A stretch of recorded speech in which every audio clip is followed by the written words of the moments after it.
মাটির চুলায় মা তেলে পিঠা বানাবে। তেলে পিঠার জন্য এখানে নিয়েছে পরিমাণ মতো দুধ আর হয়েছে গুড়।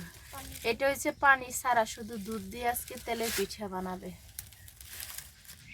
এখন নারকেল গুঁড়া দিয়ে দেওয়া হয়েছে, কোরানো নারকেল, এগুলো ফ্রোজেন করা ছিল। এখন পরিমাণ মতো লবণ দেওয়া হয়েছে। এখন হাত দিয়ে ভালো করে মিশিয়ে নেওয়া হয়েছে। আর এখানে দুধ আর খেজুরের গুড়গুলো এখন অল্প অল্প দিয়ে সুন্দর করে একটা ব্যাটার তৈরি করে নিবে। বেশি গরম, আস্তে আস্তে সুন্দর করে একটা ডো তৈরি করে নেবে।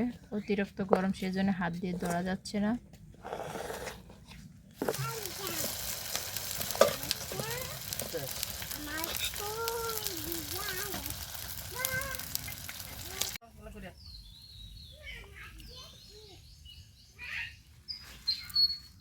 এই যে দেখেন দুধ আর নারকেলের গরম গরম ধোয়া ওঠা পিঠা, হাতে ধরতেও পারতেছি না।